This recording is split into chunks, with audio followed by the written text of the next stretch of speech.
a PhD on Ajanta under him. So I'm very happy he's also here. And Professor Jairam and Professor Kulkarni, they were my seniors, and I learned a lot from him. So is another advantage that I have to be able to present something in front of them.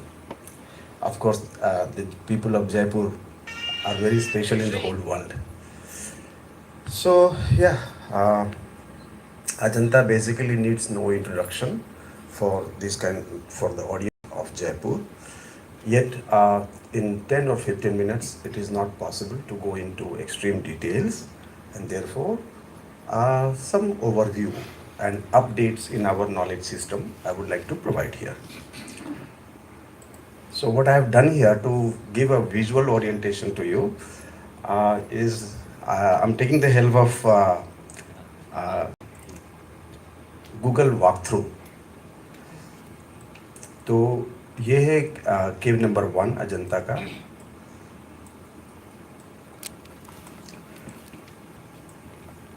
Every cave of Ajanta दो period में बना. One was what we call period 1, another is period 2. Period 1 is what we call pre Christian date, यानी अशोका के time के बाद में बनना चालू हुआ, 2nd century BC and 1st century BC. और उसके बाद 600 साल का गैप था, और बाद में सेकेंड पीरियड आता है 5th सेंचुरी AD में. तो ये केव 5th सेंचुरी AD में बनाया गया था, और उस समय तक जो बुद्धिस्ट केव आर्किटेक्चर है वो लगभग 800 साल का डेवलपमेंट हो चुका था. So in this cave you what we are seeing is a very developed architecture, and this was also painted. Everything was painted. Every cave temple was supposed, just like is today's temple also. For example, in ISKCON temple or Jain temples, we still do a lot of paintings. So unfortunately, I mean, there was a bodhisattva here which is now missing because people like us, we simply removed, we destroyed the paintings, but they were painted.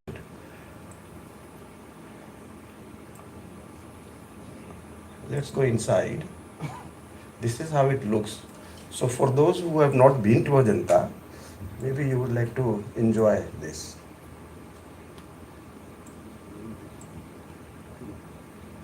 So Ajanta के अंदर में कुछ एक system था, like walls were reserved for Buddhist stories, you know.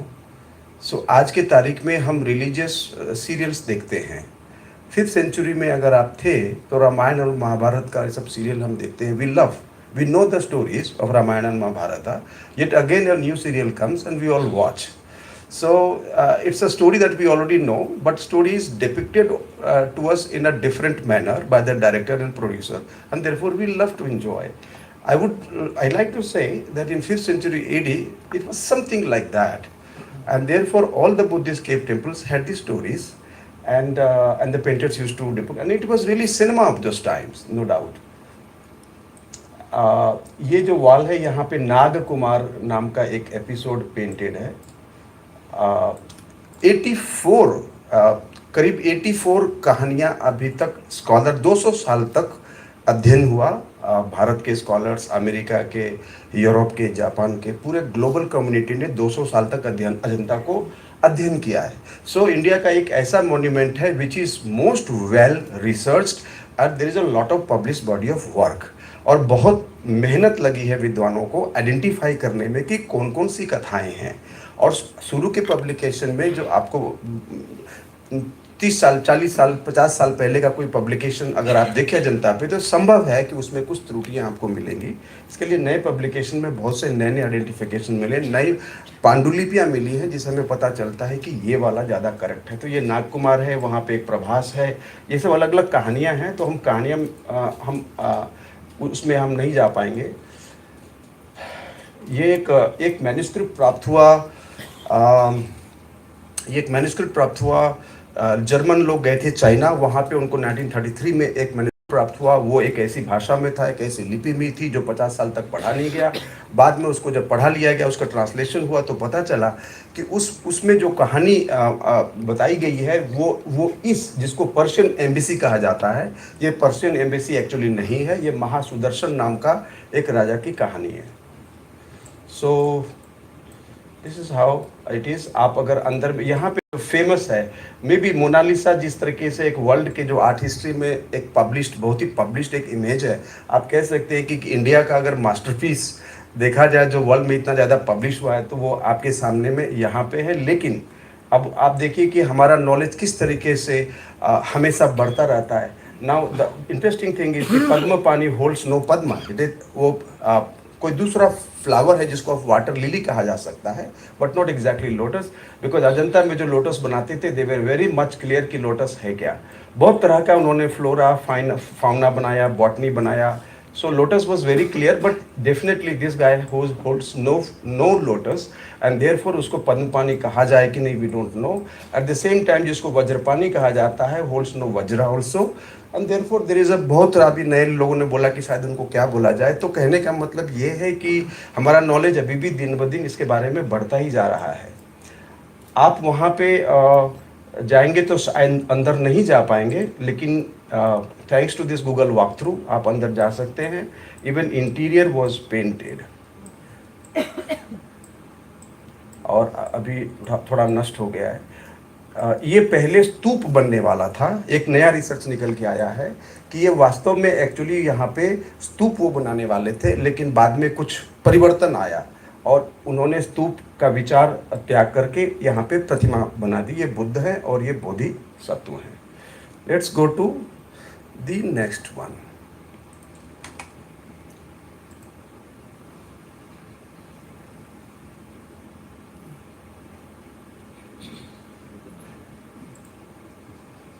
ये है गुफा number 2, और इसमें थोड़ा सा प्रिजर्व्ड है, नीचे का पोर्शन खराब हो गया है, लेकिन ऊपर का ये मुकुट का यहाँ पे बोधिसत्व की प्रतिमा थी जो पेंटेड था, और ऊपर का उनका मुकुट ही केवल शेष है, और जिसको हम अप्सरा बोलते हैं। बेसिकली वो मतलब पब्लिश लिटरेचर में आप ऐसा बोला जाता है कि अप्सरा है, ऐसी कोई चीज़ नहीं है। बेसिकली ये सब के सब अलग अलग यक्ष, बुद्धिस्ट पैंथियन में, बुद्धिस्ट कॉस्मोलॉजी में, बुद्धिस्ट देवी देवता, जो 5वीं सदी में Buddhism had become somewhat like Hinduism.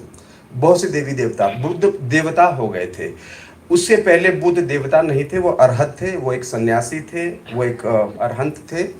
और बुद्ध एक ही व्यक्ति हो सकता है, हम और आप बुद्ध नहीं हो सकते थे। पहले के बुद्धिज्म में ऐसी धारणा थी। 5वीं सदी में ऐसा बुद्धिज्म आया जहाँ पे आप और कोई भी व्यक्ति, अगर वो अष्टम मार्ग को और बहुत से मार्ग बताए गए हैं उसको फॉलो करके हर व्यक्ति भी बुद्ध बन सकता है। तो एक बहुत ही पावरफुल वो आइडिया था। उस आइडिया को अजंता में तुरंत स्वीकारा गया। इससे पहले 5वीं सदी से पहले इस प्रकार की विचारधारा गुफाओं में नहीं मिलती है। तो एक काफ़ी क्रांतिकारी दौर था। तो थोड़ा सा जिसको हम आइकोनोग्राफी बोलते हैं उसके बारे में एक एक शब्द बोलता जाता हूँ आपके सामने में।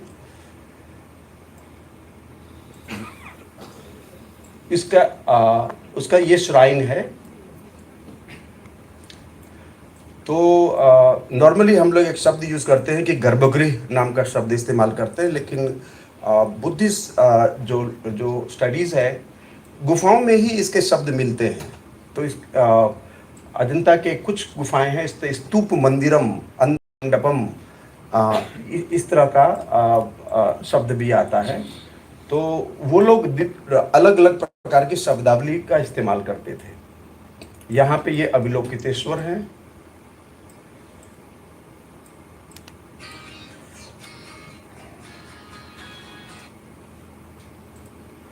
तो अभी आपको मैं ले चलता हूँ 500 साल पहले, that is in 2nd century BC, 1st century BC। उस समय में कुछ इस प्रकार से बनता था। आप उस समय में प्रतिमा नहीं बनाते थे, बुद्ध की प्रतिमा नहीं बनती थी काफ़ी समय तक। तब उनकी सिंबॉलिकली ये पूजा होती थी, और इसके पेंटिंग बहुत नष्ट हो गए। यहाँ पे ये शंख लिपि है जो आज तक पढ़ा नहीं गया। कुछ 2 लिपियाँ अभी भी हैं जो आज तक पढ़ा नहीं गया। एक तो इंडस वैली का स्क्रिप्ट है जो चैलेंज है, और एक शंख लिपि है, we don't know about this script. और इसके अंदर में जो पेंटिंग है वो second century first century BC की पेंटिंग है। वर्ल्ड के ओल्डेस्ट हिस्टोरिकल पेंटिंग में इसकी गणना होती है।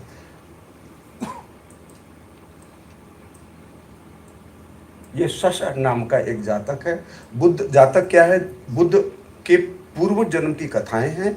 अपने हर एक जन्म में बुद्ध अपने प्राण भी त्याग देते हैं, कुछ एक पारमिता करते हैं, लोक कल्याण के लिए कुछ एक महान कार्य करते हैं। ऐसे करते करते 550 बार उन्होंने इस प्रकार किया, तब जा कर के वो बुद्धत्व को प्राप्त हुए हैं। और अगर हम और आप भी इस प्रकार के मार्ग को फॉलो करें तो बुद्धत्व की प्राप्ति हो सकती है। तो बेसिकली ये शैक्षणिक पर्पस के लिए ये सब पेंटिंग्स उस टाइम पे बनाई गई थी। उसी काल का है, लगभग 3वीं शताब्दी का, सेकेंड सेंचुरी बीसी का।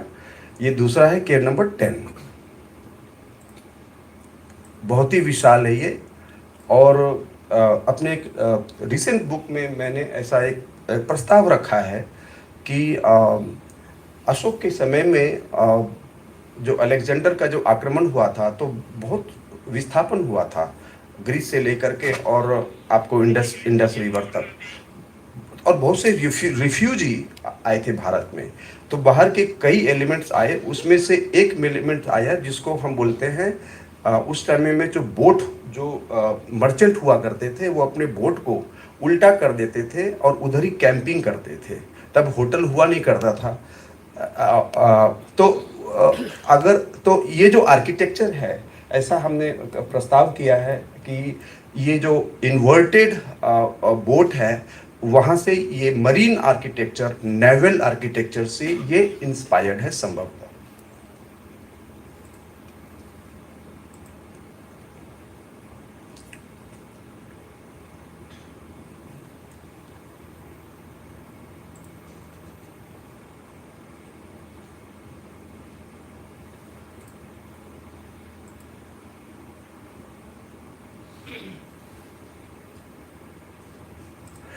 ये केव नंबर 17 जो है, इसमें सबसे ज़्यादा पेंटिंग है। इसमें 35 नैरेटिव्स हैं और बहुत अच्छी तरह से प्रिजर्व्ड है।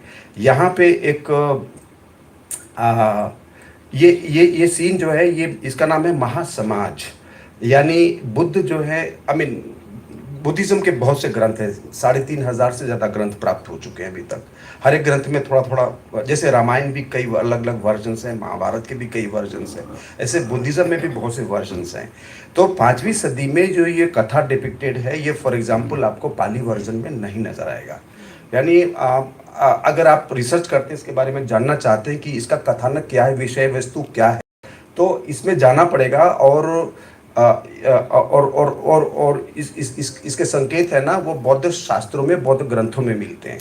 तो फॉर एग्जांपल पाली के जो ग्रंथ हैं, जो भारत में इंट्रोड्यूस हुआ लास्ट 100 साल के अंदर में, उसमें आपको ये कथा नहीं मिलेगी।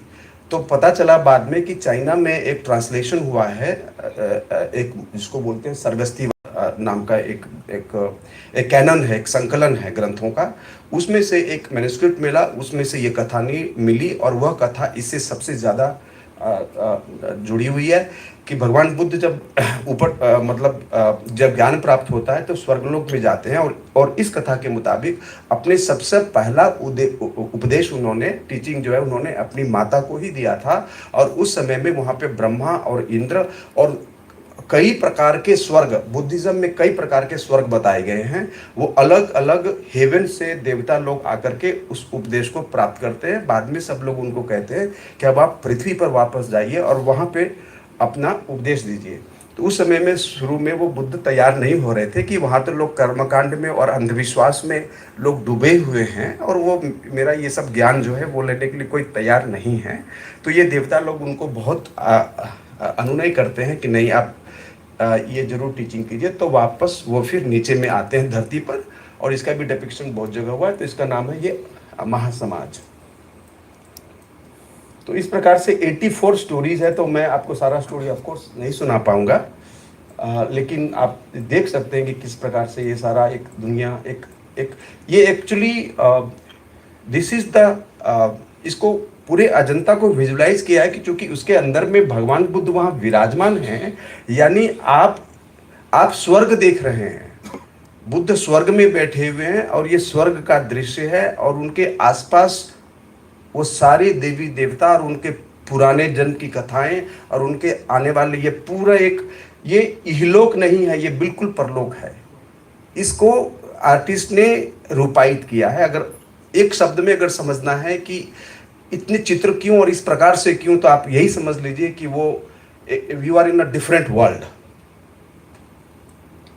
और पूरा भरा हुआ है पेंटिंग से। इसमें 35 अलग अलग स्टोरीज है, और उसको आर्ट हिस्टोरियंस को बहुत मेहनत लगी है, और सैकड़ों आर्ट हिस्टोरियंस ने मिल करके मेहनत करके पिछले 200 साल में एक एक कथानक को आइडेंटिफाई किया।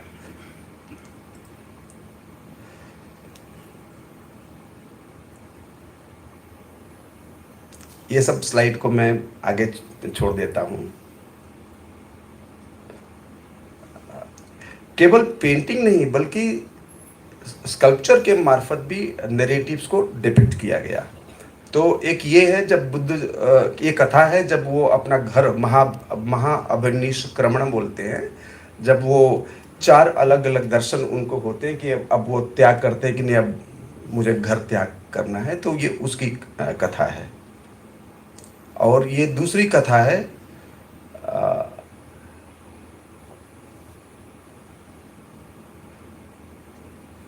नाउ अब आते हैं और भी थोड़ा सा एग्जाम्पल्स देखता हूँ, 2-4 और देख लेते हैं।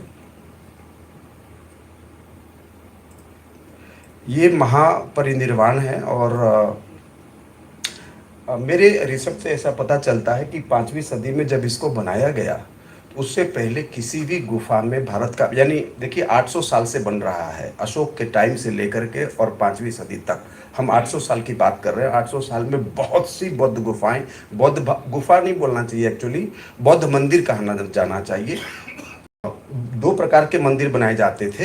एक तो आप मिट्टी से भी बना सकते थे, आप ईंट से भी बना सकते थे, आप लकड़ी से भी बना सकते थे, और आर्कियोलॉजी में वो सब मिला है हमें। और आप पहाड़ खोद खोद करके भी बना सकते थे। तो बाकी कालांतर में नष्ट हो गए, बहुत कम प्राप्त हुए हैं। लेकिन चूंकि ये पहाड़ को काट के बनाया गया, तो ये काफ़ी संख्या में हमारे पास उपलब्ध हैं, ताकि हम देख सकते हैं। तो ये एक मिराकल है कि प्रिजर्व होके रह गया है।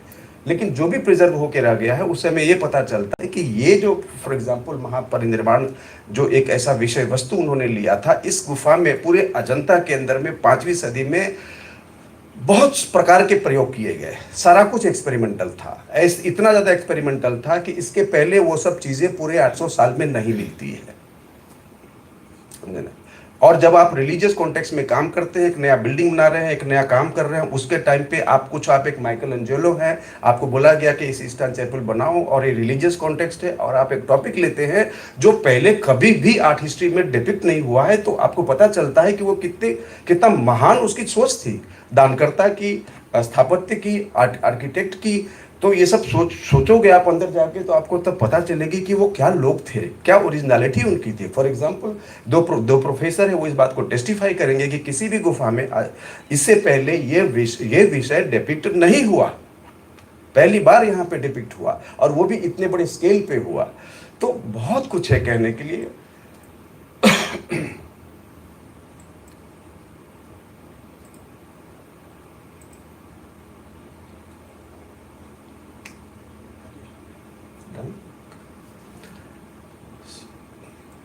सो एक ये मार विजय है।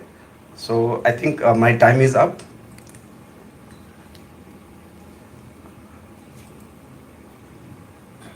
बाकी 2 का आपको मैं फोटो दिखा देता हूँ केवल। यह एक थीम है जिसको अभी अभी मैंने आइडेंटिफाई किया है। इसका नाम है सप्त तथागत। 3 बुद्ध इधर हैं, 3 बुद्ध उधर हैं, और ये बुद्ध है, यानी पास्ट के बुद्ध और फ्यूचर के बुद्ध, और ये बुद्ध, ये चाइना से आया, इसके पहले कभी भी डिपिक्ट नहीं हुआ।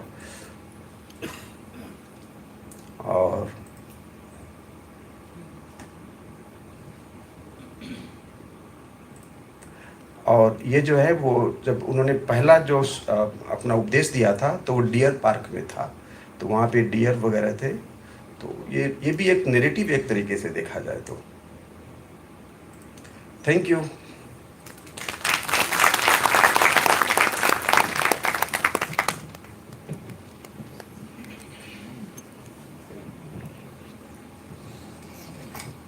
Thank you, Rajesh.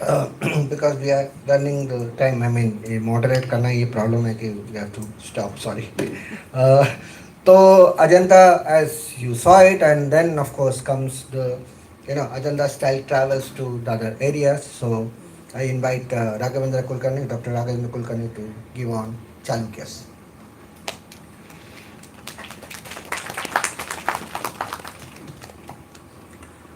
Gurubhyo Namaha, Parama Gurubhyo Namaha. Thank you, RIC, for inviting us and making it possible to share our views. I know the time is too short because the areas which require lot of time, each topic itself can go in days of understanding and lecturing, and also चिंतन मंथन दोनों साथ में हो सकता है. See, my job is to be a catalyst between Ajanta and the post Ajanta and what happened after Ajanta. As we know, Buddhism almost come to an end, almost, I'm not telling completely, almost come to an end by about 550 as a premier religious development in the country. And that is the time when Brahmanical or Vedic faith was being propagated, and also we see that the kings, including Vakatakas and also the Guptas, Konkan Maurya and many dynasties, were promoting, and also they were also extending munificent grants to the excavation of the rock cut temples and also creating sculptures. But there is always a question, after Ajanta, what happened to the artists? Artists are the pivotal personalities in creating any work of art, whether it is a rock cut temple, whether it is a built temple, carving of the sculpture, or whether it is a Mahaparinirvana of cave number 26 of Ajanta or Mahavijaya of cave number 26 of Ajanta. Such a beautiful sculptures were carved by the Ajanta artist. What happened to them immediately after the Ajanta patronization stopped? So, when we try to trace the lineage of the artists, art styles and iconography, in the post-Ajanta, the period, Elephanta stands as one of the premier center of the art and architecture, which is dated to 525 to 550. But my area is to look at the Chalukyas of Badami. Chalukyas of Badami, I come from the land of Chalukya.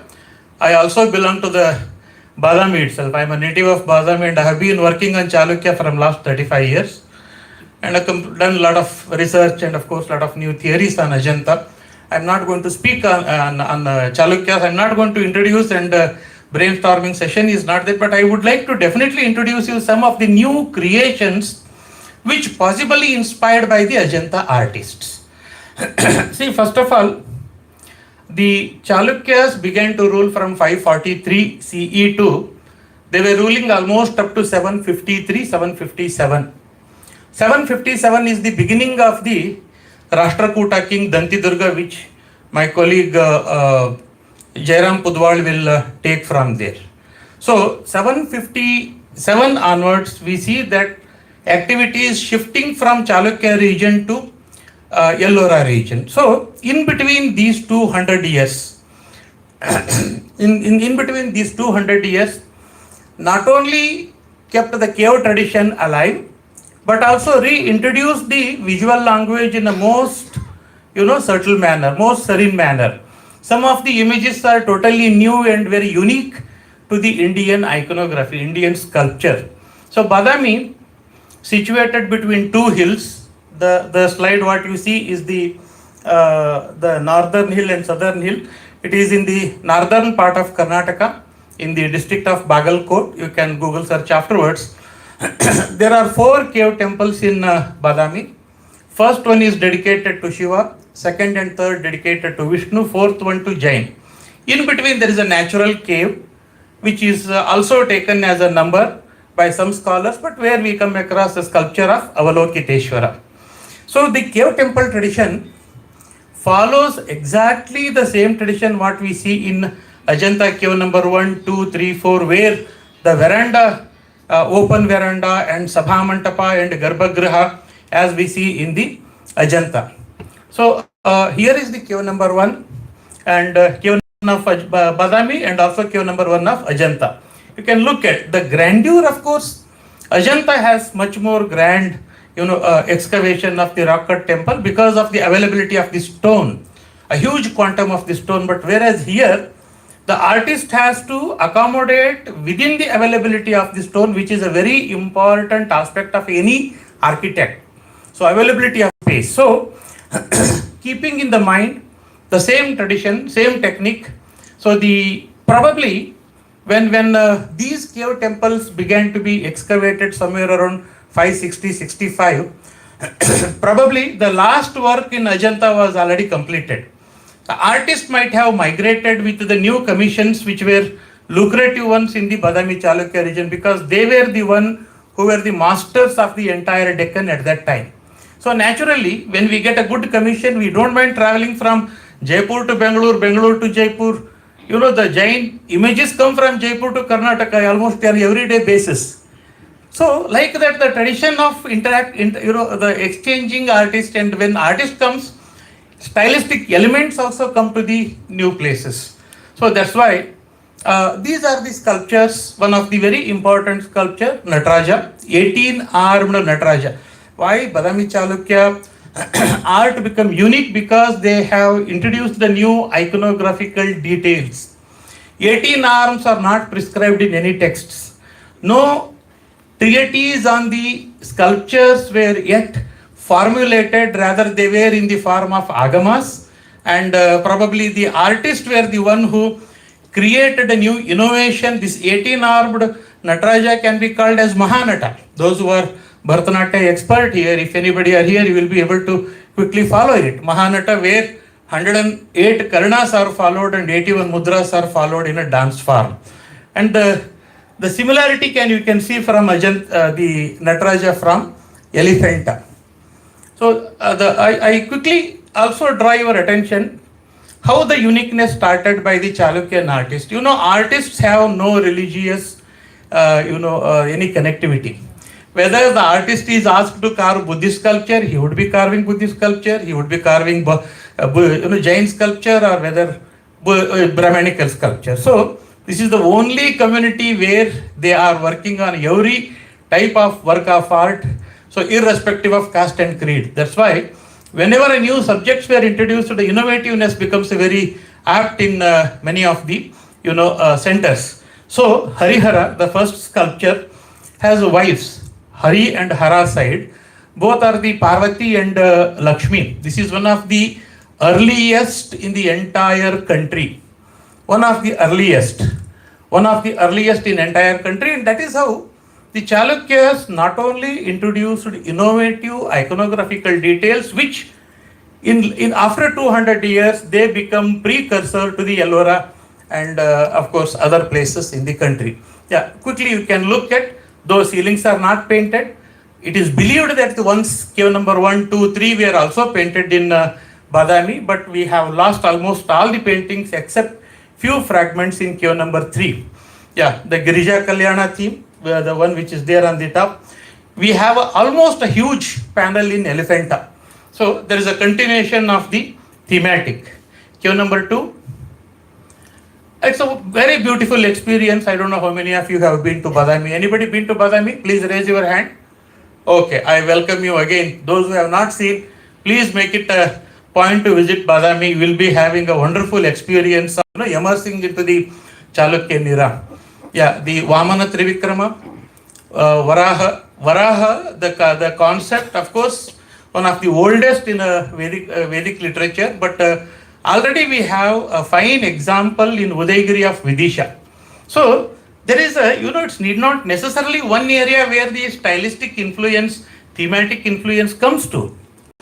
Yeah, the narrative panels of the Krishna Leela panel.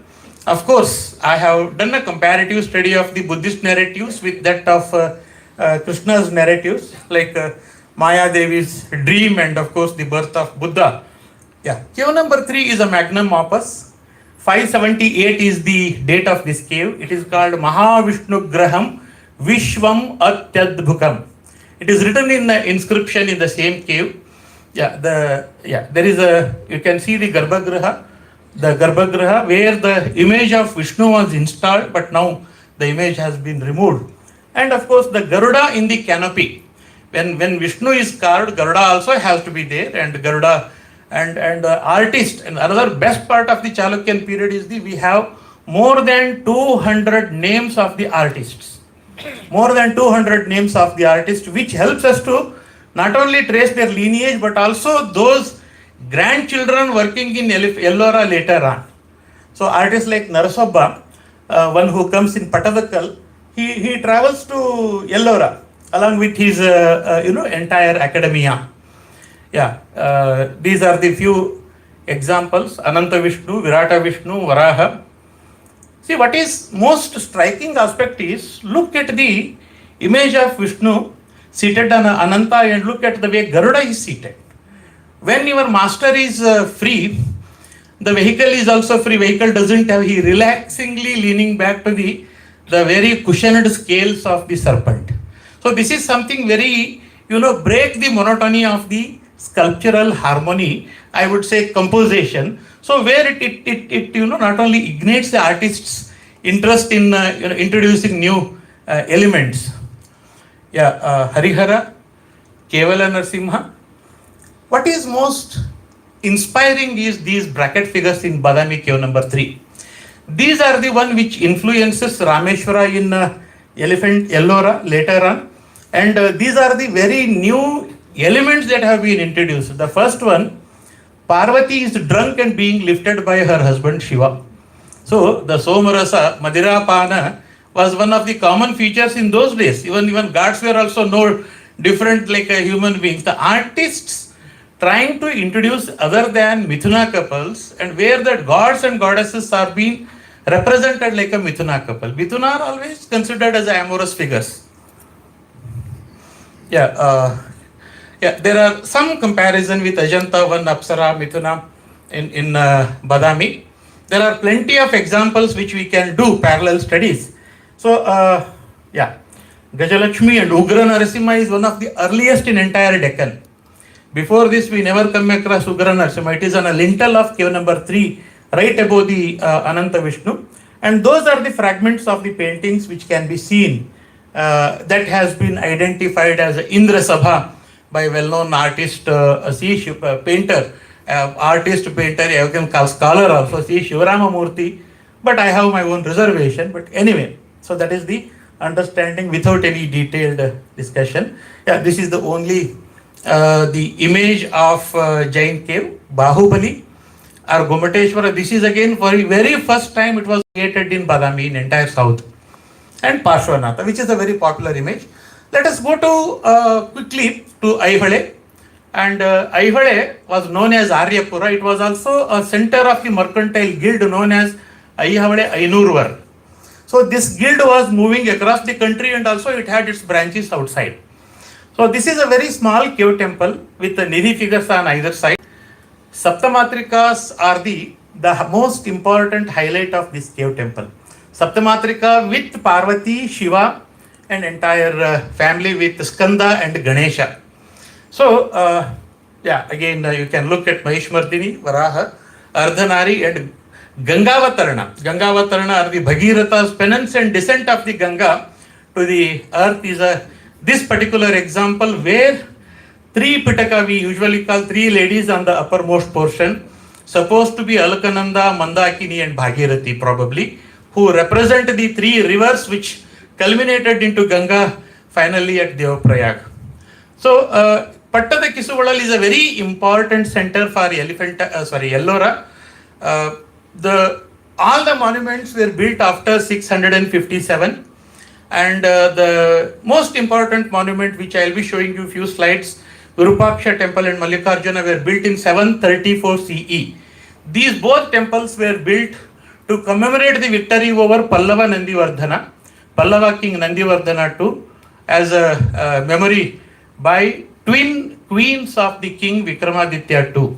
So not only these temple considered as the zenith of the Chalukyan art and architecture, but also many new idioms have been introduced They have derived certain features and forms from Pallava Kanchipuram, as well as the same temple style directly goes to Ellora after 757. So the Nandi Mantapa, along with Nandi Mantapa, we have the architects also, Gunda Anivaritachari and Sarvasiddhi Achari. These are the two architects who designed the temples. Yeah, there are plenty of sculptures, of course. It will be difficult to take all the examples, but some of the important example is what we usually call Sangol, very popular when new parliament was built. I take another 5 minutes, close it. Jera, 5 minutes? Okay, yeah. Sangol and Nataraja with a Nandi Dhwaja. All divinities in ancient iconography were always represented with their emblems as a flagstops. So, Dhwajas. And another sculpture is there, Shiva and Parvati. You will be wonderstruck to see this particular sculpture. How literature also influenced the sculptors. This particular theme, I know many wives will be pulling the legs of the husbands. Aap mere ko kuch dilwaye nahi, we have not got me jewelry and resham sari and all these things. Then Shiva, poor fellow, what he can do? So he can't, offer to get her very big, gifts. The Kumara Sambhava of Kalidasa has a wonderful narration of a romantic discussion between both husband and wife, where Shiva offers his crescent moon as a gift to Parvati. So this is the subject, how the artists visualize the literature in the form of the visual narrative.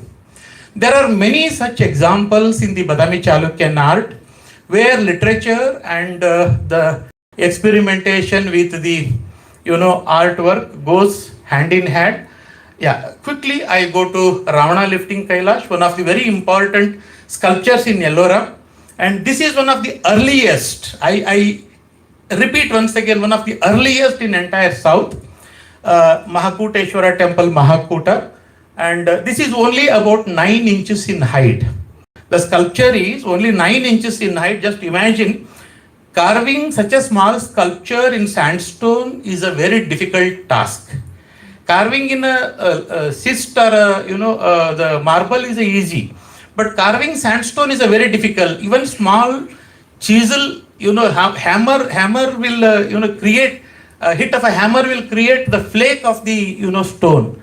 So that may destroy the sculpture. But the beauty of Ravana sitting comfortably and trying to lift the Kailasha and Ravana's penance with the fire. This is complete narrative of Ravana's penance and also Atmalinga episode.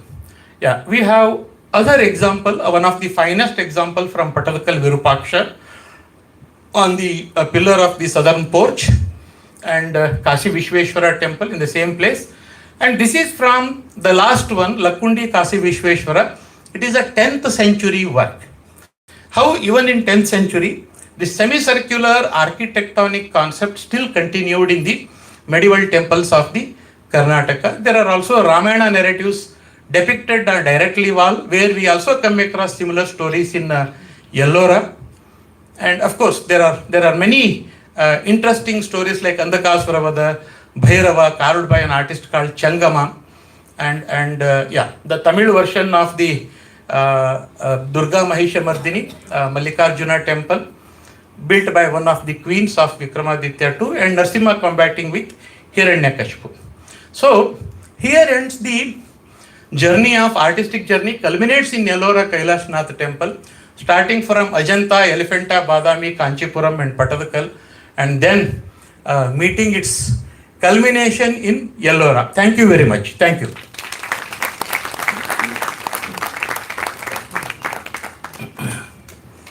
Jairam, it's your...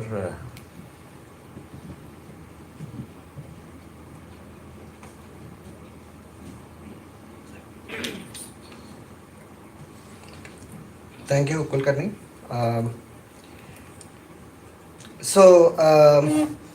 My job is to kind of,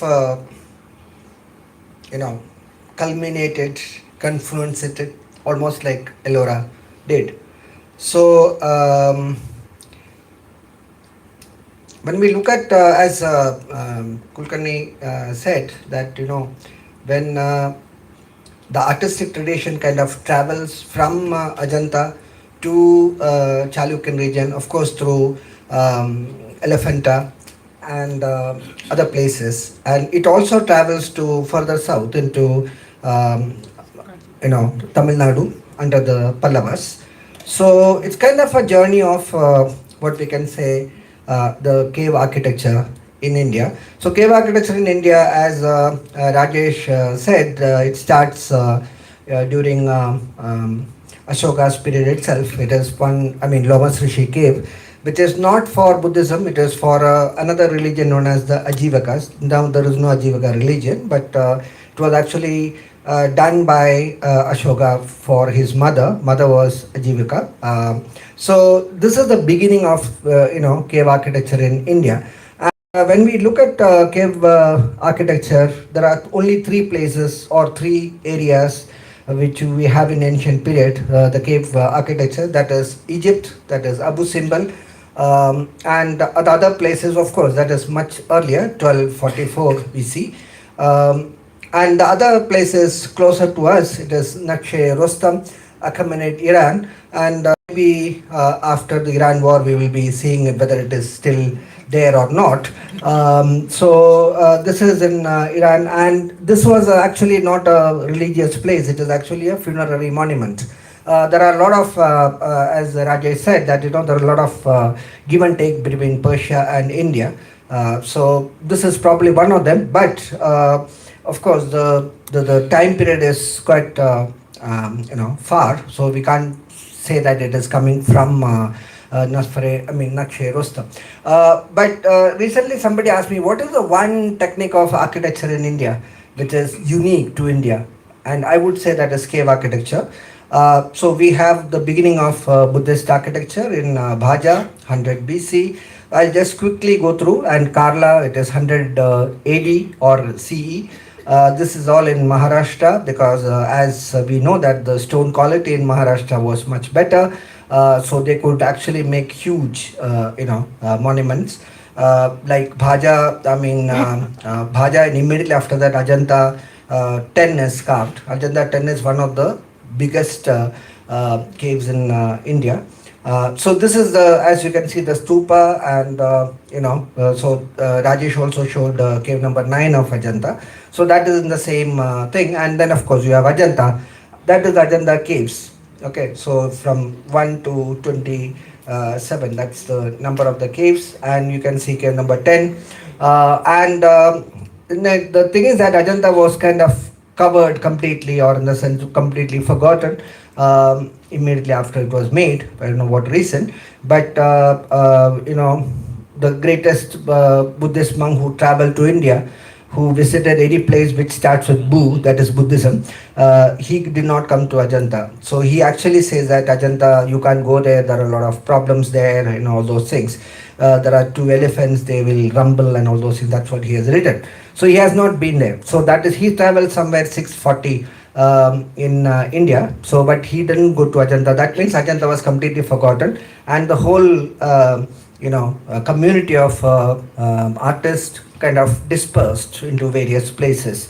And in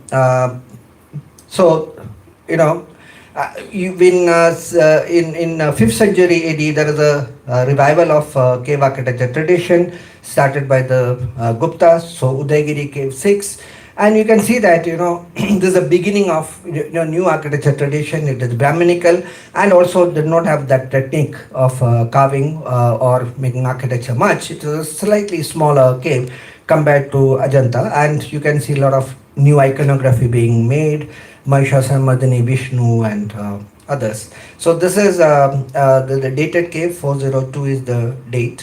Then comes Ajanta. Immediately after that, again there is the revival of Buddhist tradition, and of course cave number 17, as Rajesh said, it is very difficult to kind of compile what happened in between. But you can see that it is a magnificent those cave is that of course, the cave architecture, you have to go inside. Then only you can, you feel it. I mean, photographs doesn't even walk through. It is just, we are just showing it. This is it. But when you enter cave, it is a different experience altogether. Very spiritual experience, I could say.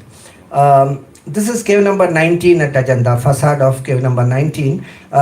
When you look at the sculptures, architecture, so look at the precision of architecture. It's so fantastically, carved, and everything is so much, to the details. I mean, you can see a lot of details that are, yaksha figures, and then you enter, that is a different thing altogether.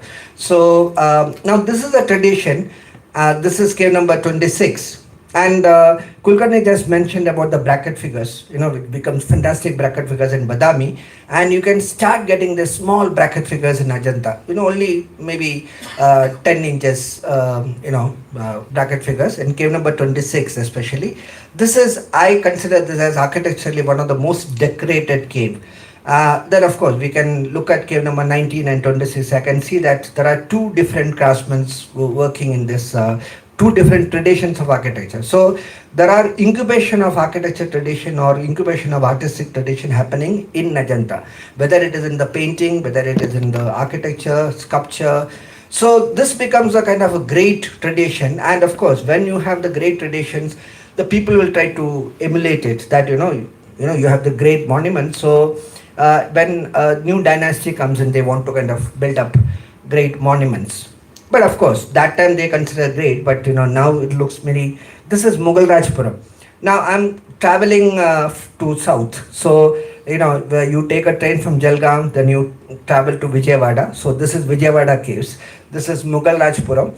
And there is a Nataraja which is there on top. Of course, now it is. And if you've been to Vijayawada, this is the most, I would say, most accessible cave. Usually cave mein jaane ke liye upar chadna padta hai, but here you can just stop the rickshaw, then have a chai, and then go to this, site. It is a very small site, but it is very, very important. So this is in Vijayawada. Then of course, Badami 3, we just had a thing on Badami 3. And Vijayawada was made by a dynasty known as Vishnu Kundins. Vijayawada caves. This is a new tradition is starting here. Now, when we are looking at Ajanta and Ellora, Kailashnath, one major difference is that Ajanta is carved, what we can call as the core carving. Core carving is that you carve inside, rock surface is that you carve inside. Then you have the crust carving. Crust carving is that you make the thing from outside. There is a rock shape, and then you make it shape it. So this is also known as the monolith tradition. This is the first attempt of monolith tradition. This is in Akkanna Madanna cave in Vijayawada. Now, this is Lakshita cave at Mandagapattu in Tamil Nadu. This is made by a very important ruler known as Mahendra Vikram Varman, who was also a poet, theatre person, things like that. And he writes over here in this cave, there is an inscription that I brought in the architecture without bricks, without wood, without plaster. That is, means it is rocket. And he says he brought in to Tamil country. That means he is taking it from Vijayawada. And his names are, his epithets, there are other names of him. Some of the epithets are in Telugu. So there is a Telugu connection or Andhra connection. So from Vijayawada, you go down to south in near Mahabalipuram. This is Mandakapattu. And this is Mamalapuram. Mamalapuram is not the right word. It is Mamallapuram. And this is the Trimurti cave, also made by Mahendra Vikram Varman. And you can see that the Indian or the Hindu temple architecture is kind of developing into what we can say cave architecture. And you can see when you look at the figures have elements which is taken from Vijayawada and Ajanta. So it is like that. I mean, it's traveling like that. And then of course you have this greatest monuments known as the Rathas of Mahabalipuram. And you can see that it is the rocket architecture or monolith architecture.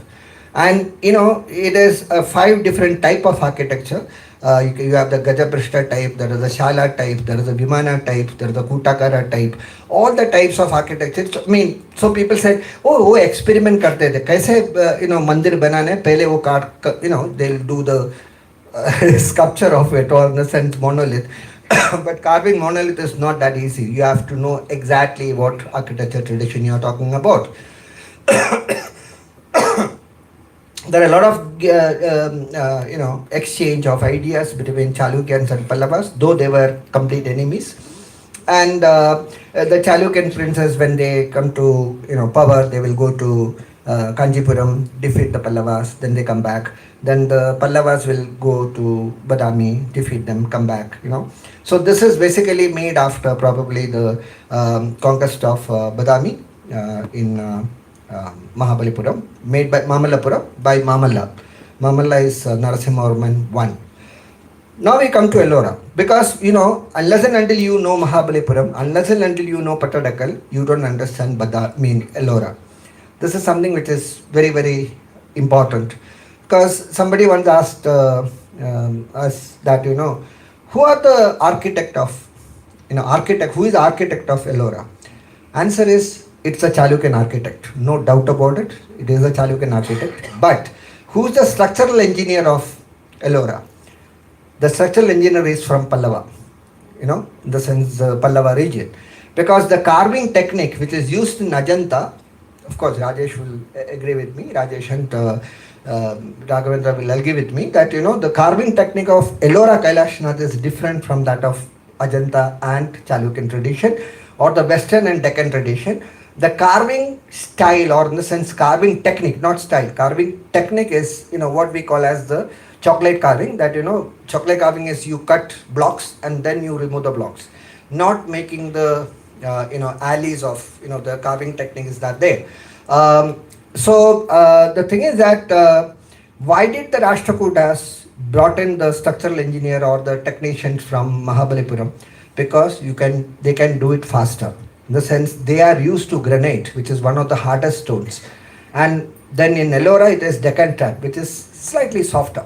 So for a person who is carved in granite, and if you give them marble and all those things, it will be very easy for him to carve it further. So now Ellora caves, there are 30 caves. In Ellora timing, we have just entered Kailashnath. बस उतर के ticket लेके Kailashnath enter हुआ, इतना ही है.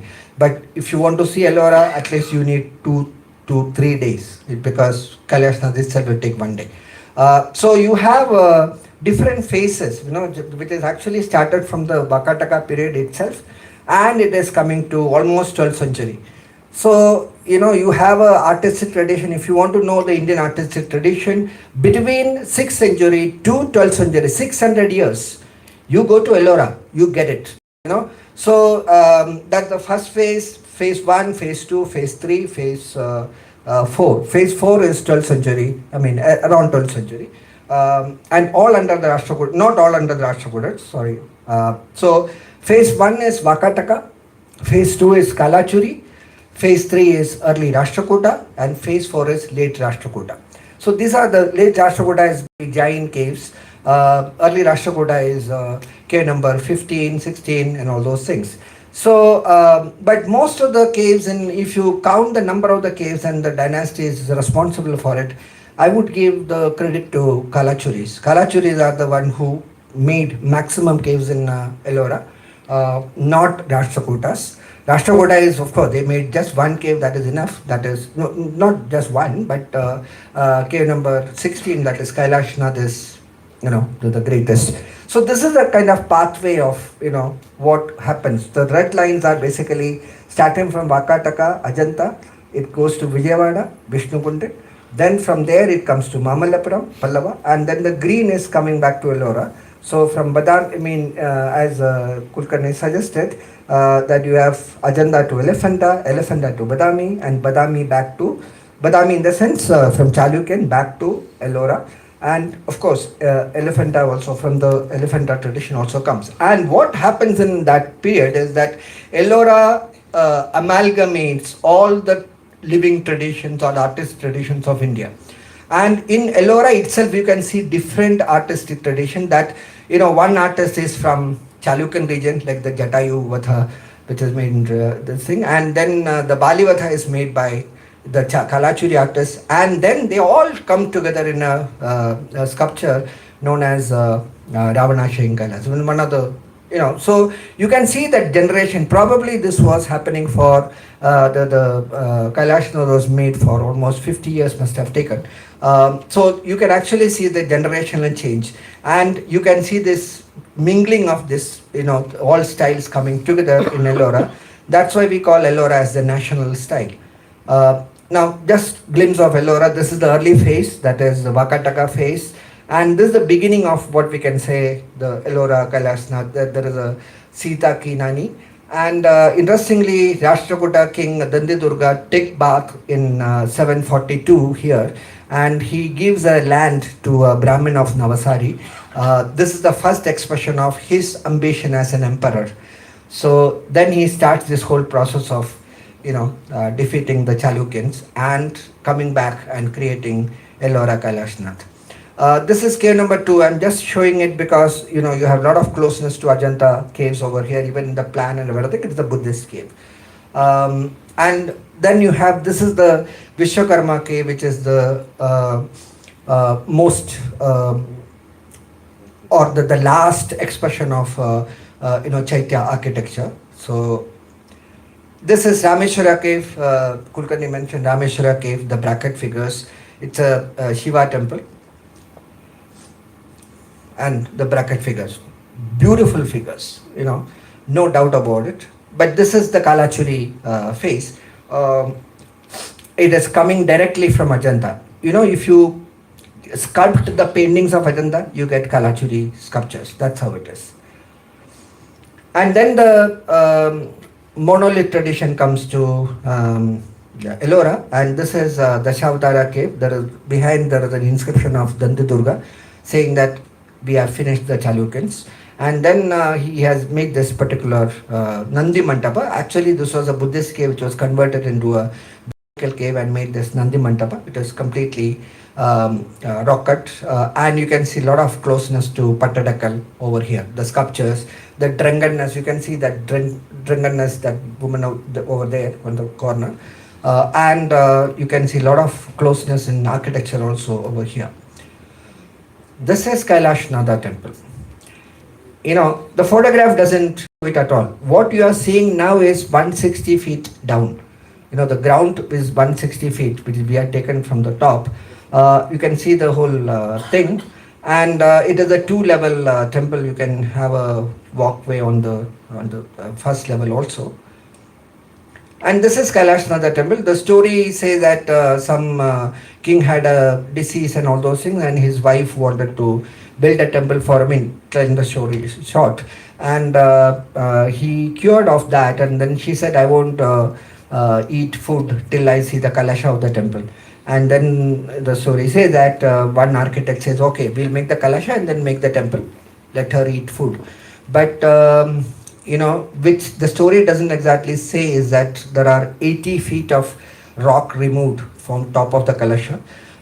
So she must have died, in the sense, So, because, again, you start with the Kalasha, of course, then, everything has to be so precise, and it takes some time to make this particular trench. And, you can see that the rock is completely cut, and it is removed, or it's basically when, it's almost like Kalidasa says that, or not Kalidasa, Hemachandra says that, when you see a monument or a rock, you remove the rock which is not the temple.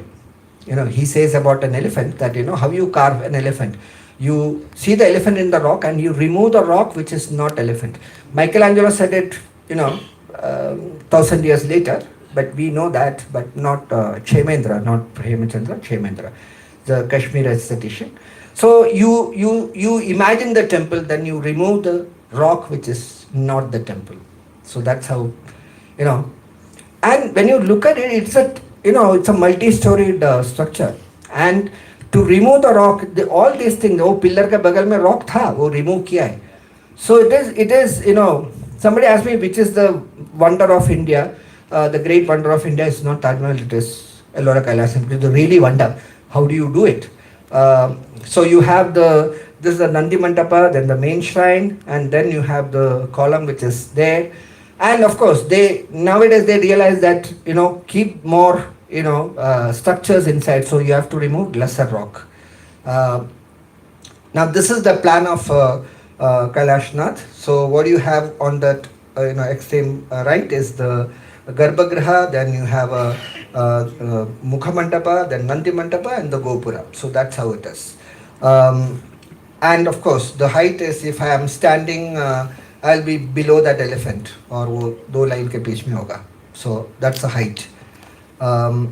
This is the plan. When you look at the plan, you can see the architect from the Chalukyan region, because the temple is so much like Pattadakal Virupaksha temple.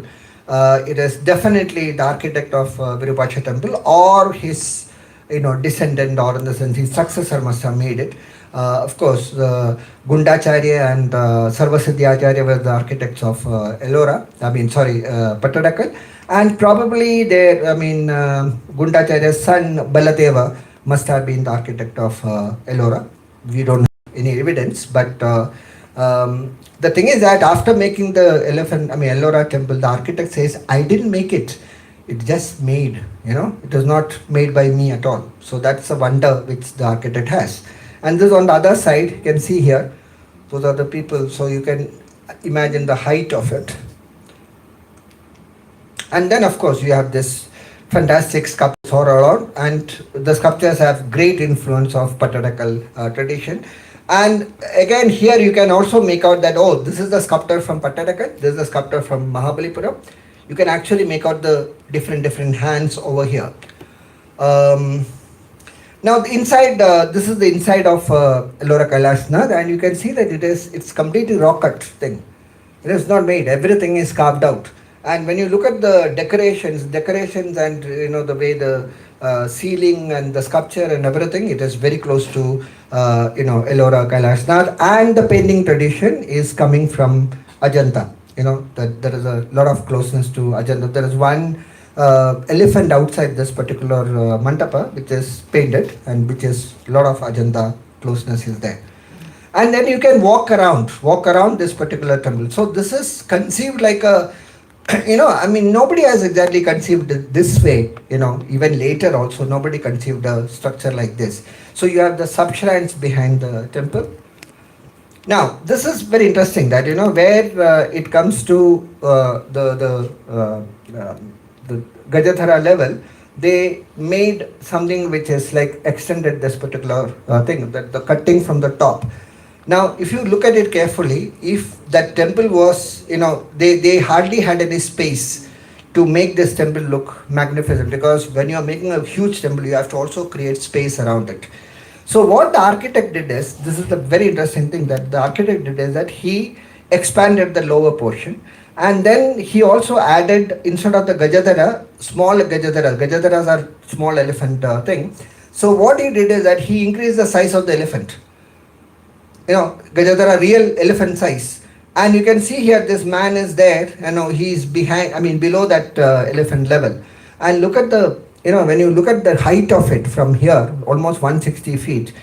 And that particular expansion created Ellora in a different, level. And this is where the innovation of the architect, innovation of the, craftsman actually works over here. I would like to say innovation of the Stapati.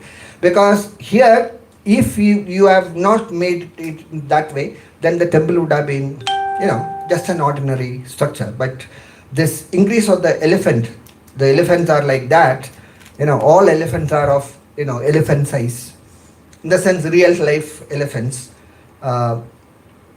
And then, of course, you look at the Gajadhara where the elephants and the Makaras are fighting and all those, and that is something which is very close to what you get in Pallava region. So you have a confluence of Pallava architects and this artists, and Chalukyan architects over here in Ellora. See, we in this particular thing, brought in one of the most great monuments of India, Ajanta, then Pattadakal, Badami, then of course Kailash Nath. In 1 hour it is very very difficult, but this is just giving you a taste. वो दुकान में देता है ना, एक chocolate खा के देखो तो you will get a you will buy more chocolates. So our idea is to give you that one small 5 paise ka chocolate, and I would suggest all of you to visit at least these monuments, especially and Ajanta and Ellora, and of course the Pattadakal region and the Mahabalipuram region is definitely there. But these two monuments, Ajanta and Ellora, it should be in the bucket of each and every Indian. Thank you.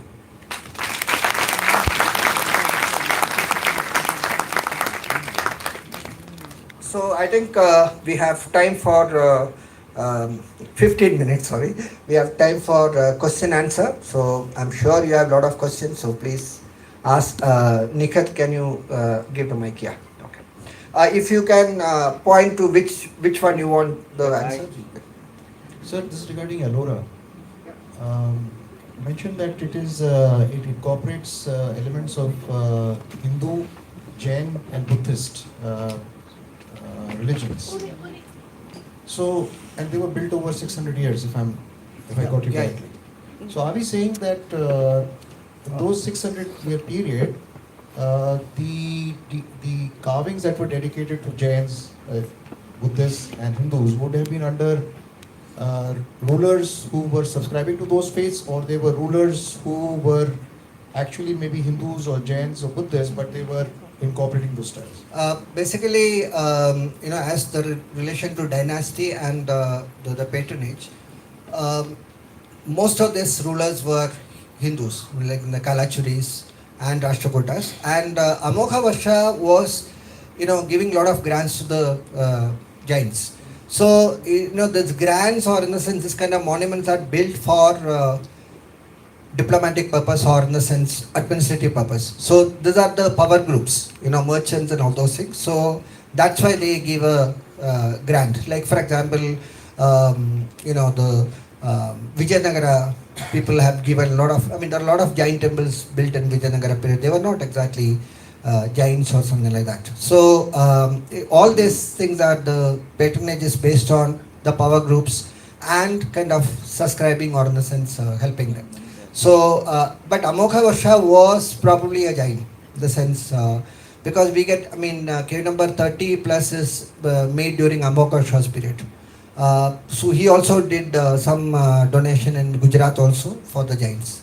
And the Kalachuris who made the Buddhist caves, that is, even Ajanta, I think the Vakatakas were not exactly Buddhists. So Buddhists were very powerful. They were, they were the merchants were basically the Buddhists, the Srishtins were kind of supporting. So, so that's why the, this kind of donations are given. So nothing to do with the dynasty's religion as such. Yeah, I just add one point to what Jairam is telling. See, in medieval India, most of the kings used to marry Jains, the Jain woman. Because Jain community was the second important community who used to control the business. They were the one who used to have the liquid money and also support the kingdom for many other reasons. So there are plenty of epigraphical evidences in Kalyan Chalukya, Vaisala, where the wives of the kings were Jain, and they independently built Jain monasteries and also given donations to the Jain temples. So this was a common feature in those days. The wife can, even we have in Buddhist period like Vishnu Kundi and Ikshvaku dynasty, the king used to be Brahmin, whereas the wife used to be a Buddhist. Nagarjuna was built like that. Ikshvaku dynasty king, Ikshvaku king built a Pushpabhadra Swami temple, that is a Vishnu temple. Whereas his wife built a vihara for the Buddhist purpose. So this sort of religious harmony was always there in ancient society. So that's why we can see a lot of happening simultaneously, whether it's a Buddhist or Jain or Hindu, simultaneously. I have a question. Yes.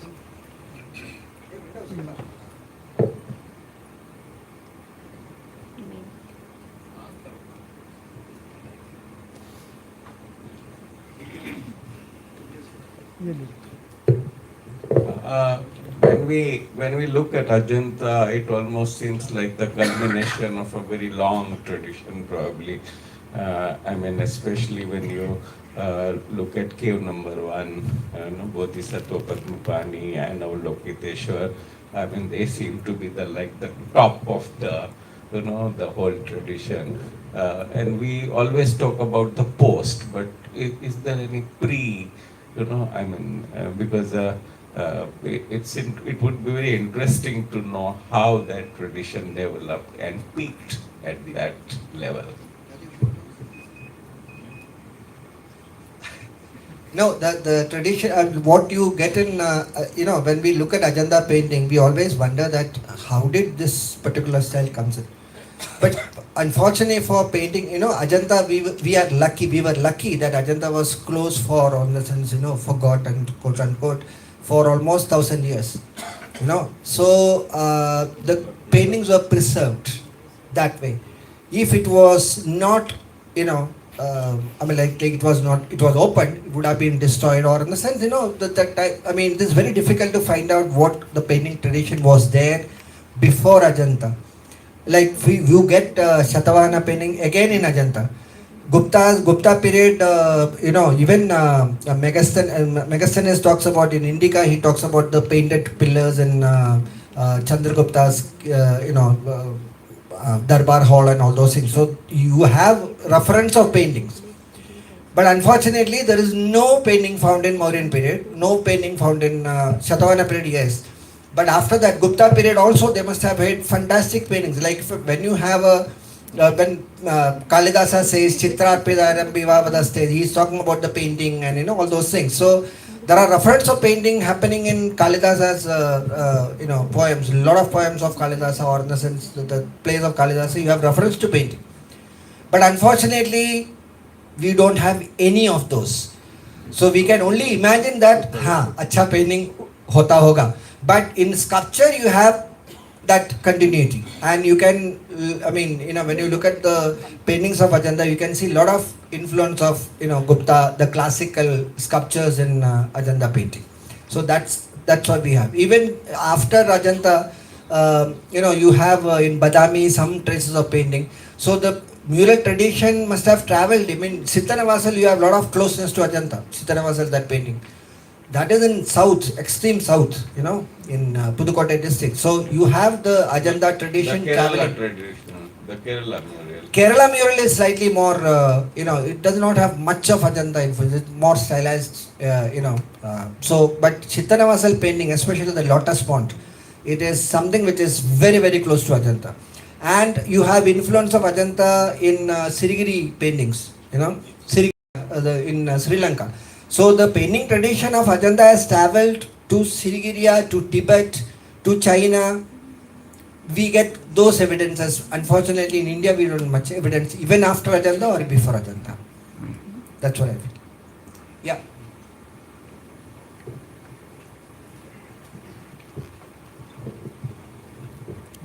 Hi. So my question goes like this. Can we consider the art of Ajanta, Ellora, and also Badami as pan-Asian artistic language? Because when we are looking at it, we see lots of similarities with also, like if we consider the Southeast Asian temples.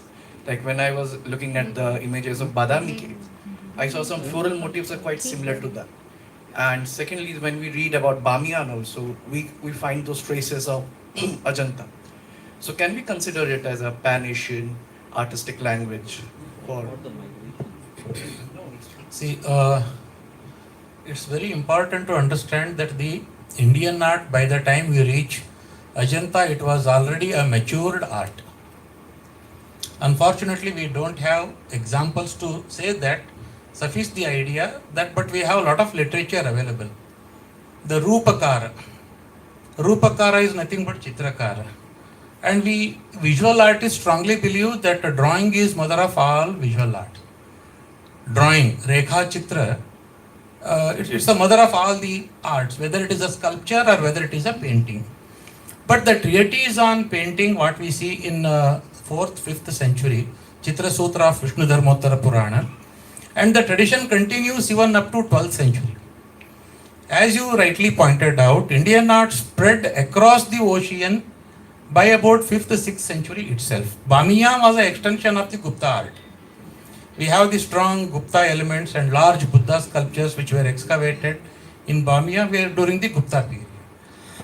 Whereas the Cambodia as well as Borobudur, Bali, Borobudur has the highest affinities with the Indian temple architecture, especially South Indian temple architecture. Borobudur Stupa or Chandi Bhima or Chandi Parambaman, all these places have identical sculptures, identical Nandis, identical Shivalingas, all Shuddha Shivalinga. Shuddha Shivalinga means Rudra Bhaga, Vishnu Bhaga, Brahma Bhaga. All the three should be there. The Rudra Bhaga should be cylindrical, Vishnu Bhaga should be octagonal, Brahma Bhaga should be square. So who told them all these things? These sort of Shivalingas we come across in Indonesia. So it means that we also have the rulers who were the Shailendra dynasty. The princes were believed to be from southern part of India, and the princes, the one who established the Cambodian, the Khmer kingdom was from the India. So we have plenty of such examples where that's why we call it as a greater Indian. Pan-Asian African we can use. Greater India is far more larger than the Pan-Asian. So where the not only styles but also traits but also religious sentiments, and even today in Bali, Ramayana is still performed on a 24/7, where we have forgotten. I mean, they have their own system, their own tradition, irrespective of caste and creed. Everyone loves the Ramayana there. So the Bali itself is a name of Vali. It is named after the brother of Sugriva. So like that we have a very rich tradition. Only thing we have to look back and understand, appreciate our greatness. I mean, in relation to what you are saying, that when we have Hinduism linked to Bali, which is very far off place, and then of course Afghanistan and other places, Buddhism spreading to Afghanistan, and even Buddhism going to China and all those things. So along with the religious tradition, there are also the cultural traditions, in the sense that textiles and the art will go. And you will be surprised to know that one of the Pallava king was, his name is Narasimhavarman II. He is actually a Cambodian. He was actually adopted from the Cambodian family to Pallava family. So he is one of the person who built great temples like Kashi Vishwanath temple, in Kanchipuram. So Kailasanath temple at Kanchipuram. Kailasanath temple is built by him, who is actually a Cambodian, who was adopted into the Pallava family at the age of 13. So the connection between the the Southeast Asia and Cambodia, you'll be surprised if you go to Cambodia, they consider you Indians as almost like gods. That you know everything, that kind of thing. And the respect to India, which has from Bali and Indonesia, is tremendous.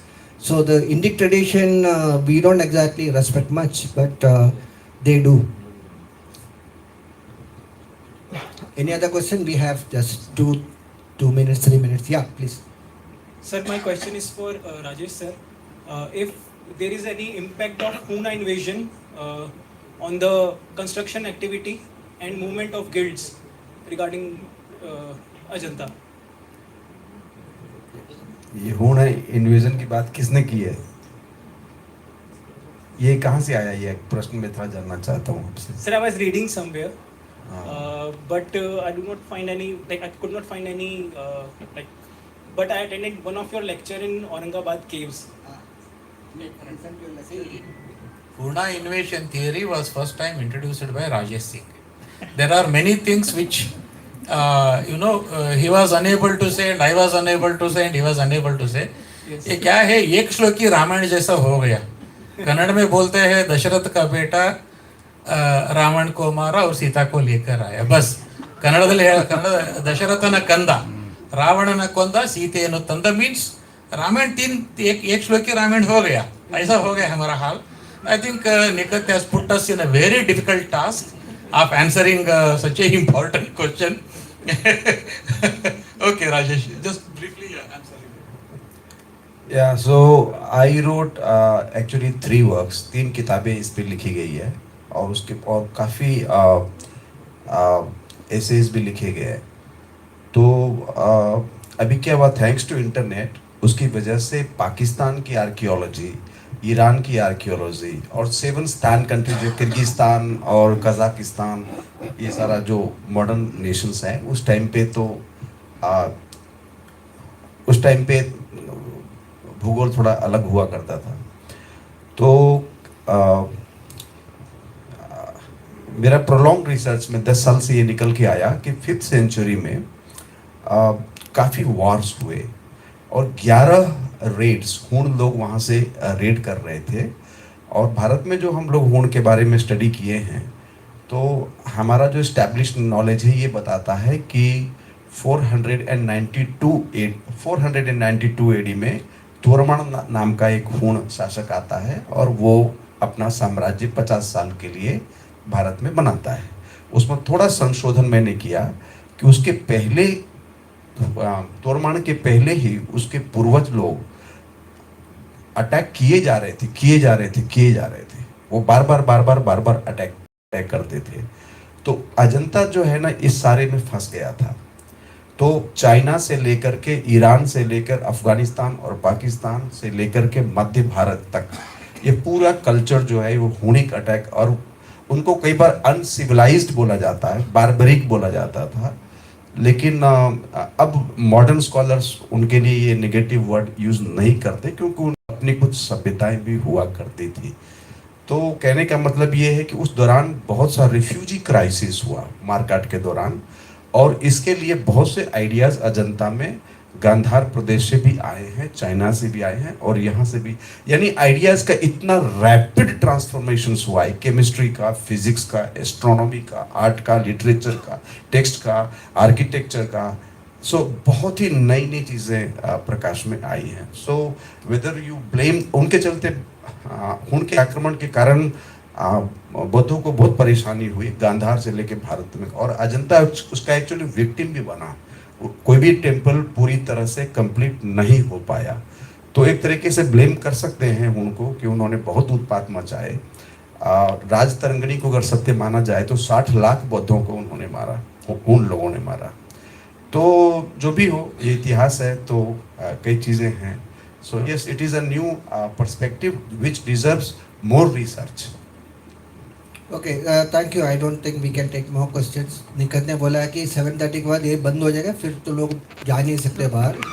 मुझे सुबह flight पकड़ना है. Thank you all for participating. Thank you so much.